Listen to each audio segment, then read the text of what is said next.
Well, the end of June is here, and we're going to be ending it on a stormy note. A lot of showers and storms expected heading into this afternoon and again on Tuesday. Could some of those be severe? Let's talk about it in this Monday edition of the Texas Weather Roundup.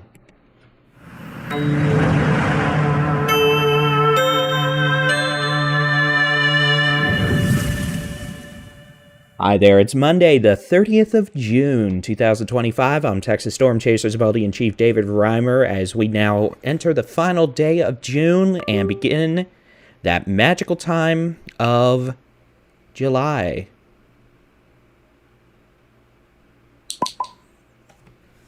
We'll see. My audio meter went off. Couldn't tell if the audio was on or not. If it is, cool. If not, well, that's unfortunate for me, but it is what it is. Thank you for tuning in on this Monday. We are going to be dealing with quite a bit of shower and thunderstorm activity as we have a stalled boundary enter the northern third of the state today, combined with tropical moisture and daytime heating. In fact, in proximity of that boundary, the potential for isolated severe thunderstorms this afternoon with a risk of maybe some 1-inch diameter size hail and localized wind gusts of 60 to 75 miles per hour capable of producing sporadic wind damage. As always, all thunderstorms will produce dangerous cloud-to-ground lightning. When thunder roars, go indoors. Here's the high-res rapid refresh model. Storms, plenty of them today, really across a good chunk of the state, to be honest. A lot of Texas will see either scattered to numerous thunderstorms today or cloud cover resulting from those storms, bringing, well, not your typical summer day here in the state. Some of those rain chances will continue into tomorrow. You can see this model keeps most of the state under cloud cover on Tuesday, with thunderstorms continuing tonight into the early morning hours Tuesday as well, especially near that boundary from the Permian Basin, Big Country, Texoma, North Texas. So that's a bit atypical for our diurnal thunderstorm chances we've been dealing with the last couple weeks. So today will be different. Tomorrow, best chance of scattered showers and storms, the southwestern 2/3 of Texas, with, again, some of these storms over the next 2 days producing localized damaging wind gusts, maybe some 1-inch diameter size hail, frequent cloud-to-ground lightning, and heavy rain that could result in flooding potential.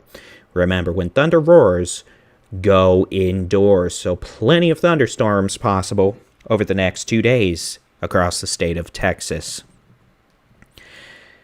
Fire weather conditions over the next few days with the widespread thunderstorm chances. The overall wildfire danger from the Texas A&M Forest Service looks low to moderate across the state of Texas through midweek. Here's a look at the upper air pattern heading over the next week. This is from the European weather model. We're looking at 500 millibars. That's halfway up the atmosphere of around 18,500 feet above sea level typically. Now, what you're looking at here is something we typically only show in the summer months. This is an easier way for us to see where the heat dome, that upper level high pressure that brings subsidence or sinking air and typically results in hotter weather, sets up shop. Unfortunately for us, it looks like that heat dome is going to be building on us. Later this week into early next week, you can see as those height rises occur, those brighter reds from the Atlantic through the Caribbean into the Gulf by, well, Friday, and then they just get all super dunky happy-dory across really the southern United States heading into early next week, bringing an increasing potential for triple-digit temperatures, and we're going to start seeing rain chances start to decrease heading into late week into the weekend. What's that mean for the 4th of July? Well, let's take a look. The long-range American weather model, the global forecast system. Wednesday, we still are expecting the potential for isolated scattered showers and storms, especially across the southwestern half of Texas. As that upper-level heat dome high pressure begins to build in from the east, we're going to start seeing rain chances shut off in the east first and then begin spreading further west. But that could be a bit disrupted depending on what moisture from a tropical system in the Pacific ends up doing. If that moisture ends up flowing north across New Mexico, Arizona, far west Texas, we may actually see some uptick in rain chances out there. Regardless, at this point, not looking like a big-time spaghetti-o situation for your Friday evening plans if you're planning on attending fireworks or other outdoor festivities for the 4th of July. Hot weather, though. That's a pretty good bet. You can see this model actually does keep scattered thunderstorm chances continuing through the weekend. We'll see. But we're well into summer where, we're not doing widespread severe storms. We're not doing, tornado outbreaks out the wazoo here in Texas. That's up in Minnesota and the Dakotas now. At least it was last week. This week it looks like if there's any issues, it's going to be up in Canada.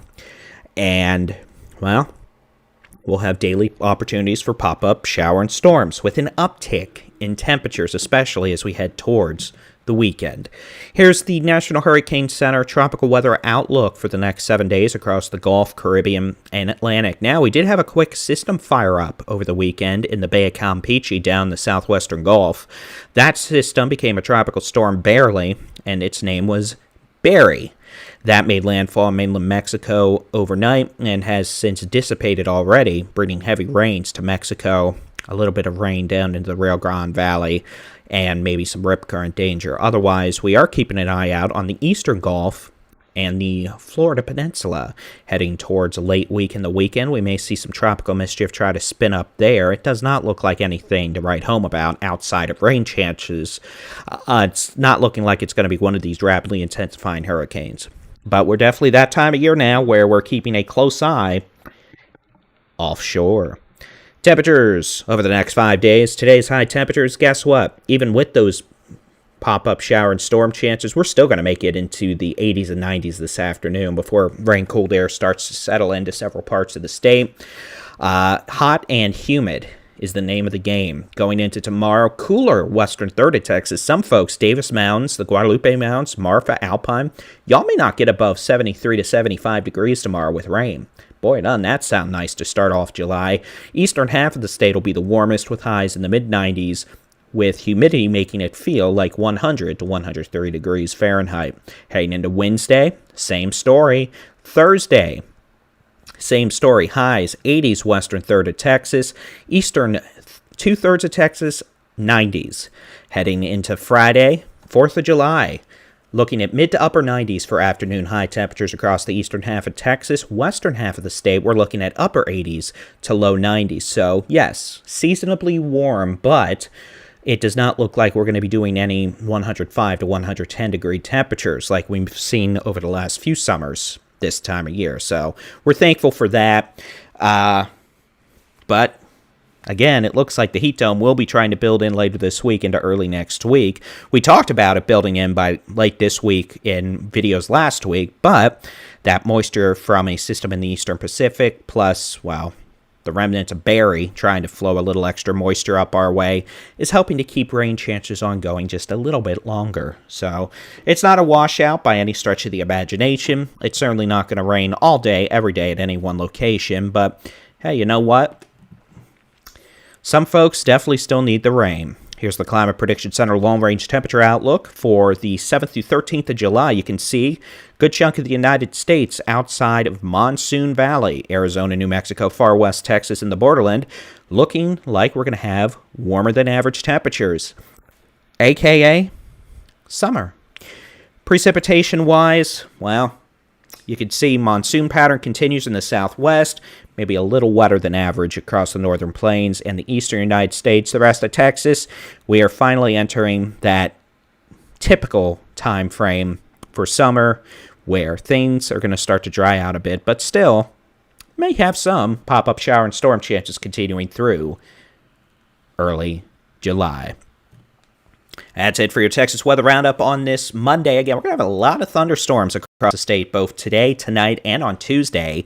Not all of them are going to be producing, gusty winds or, crazy lightning, but all storms do produce dangerous cloud-to-ground lightning. So when thunder roars, go indoors. Also, if you're out on lakes, be mindful that you may have sudden erratic gusty winds from nearby storms, even if it's not raining.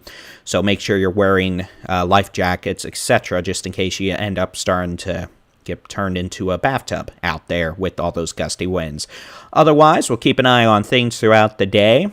You can do the same with the free Texas Storm Chasers interactive weather radar on our website, texasstormchasers.com/radar, or in the free Texas Storm Chasers mobile app. Just search for Texas Storm Chasers where you download apps for your device. That's it. We'll keep an eye on things. Updates on the Texas Storm Chasers social media pages, our members-only Discord server, and, of course, in the community section here on the YouTube channel. Y'all have an amazing Monday. We'll be back tomorrow with your next edition of the Texas Weather Roundup. As always, stay safe when thunder roars go indoors, and God bless.